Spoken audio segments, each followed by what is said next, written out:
Hello friends, नमस्ते, प्रणाम। विमल यादव, गुड्डी यादव लोकगीत चैनल में आप सभी फ्रेंड्स का स्वागत है और अभिनंदन है। तो हम लोग बहुत ही प्यारा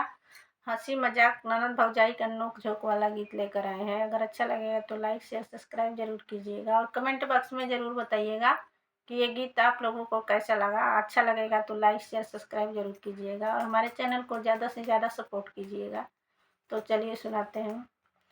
हे भौजी अब की नाथुनिया हम लेबो, हे भौजी अब की नाथुनिया हम लेबो, जो तू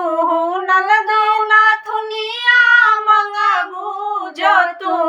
ननदो नाथुनिया मंगबू। ए ननदो के अब हम ना बोलैबे, हे ननदो अब तोके हम ना बोलैबे, हे भौजी बिना बोलावल चली अइबो, हे भौजी बिना बोलावल चली अइबो, जो तू भाभी हमें ना बोलैबू, जो तू भाभी हो हमें ना बोलैबू, हे भाभी बिना बोलावल चली अइबो, हे भाभी बिना बोलावल चली अइबो, हे भाभी बिना बोलावल चली अइबो, हे भौजी अब की नाथुनिया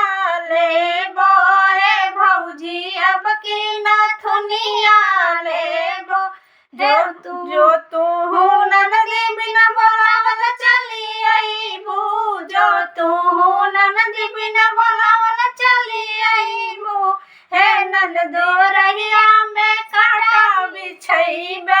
हे ननदो रहिया में कांटा बिछैबे, हे ननदो रहिया में कांटा बिछैबे, जो तू भौजी हो कांटा बिछैबू, जो तू भौजी हो कांटा बिछैबू। अरे भाभी अब की सैंडल पहनी अइबे, हे भाभी अब की सैंडल पहनी अइबो, हे भाभी अब की नाथुनिया लेबो, हे भाभी अब की नाथुनिया लेबो, जो तू ननदो नाथुनिया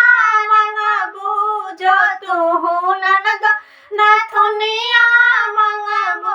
हे ननदो अब तोके हम ना बोलैबे, हे ननदो अब तोके हम ना बोलैबो, हे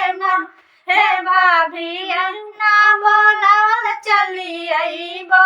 हे भाभी बिना बोलावल चली अइबो, जब तू ननदी बिना बोलावल चली अइबू, जब तू ननदी बिना बोलावल चली अइबू, हे ननदो रहिया में कुइया खोनवइबो, हे ननदो रहिया में कुइया खोनवइबो,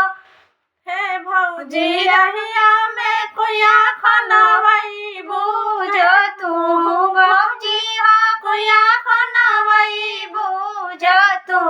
भौजी हो कुइया खोनवइबू, हे भौजी कुइया टपक चली अइबो, हे भौजी कुइया टपक चली अइबो, हे भाभी अब की नाथुनिया लेबो, हे भाभी अब की नाथुनिया लेबो, हे भाभी अब की नाथुनिया लेबो, जो तू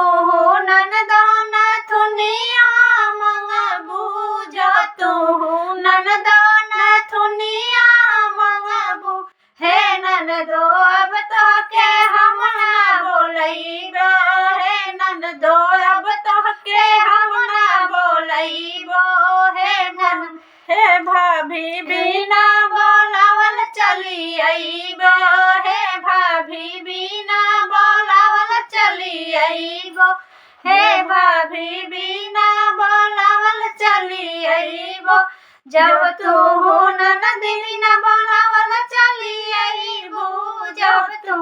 ननदी बिना बोलावल चली अइबू, हे ननदो रहिया में कुइया खोनवइबो, बिछैबो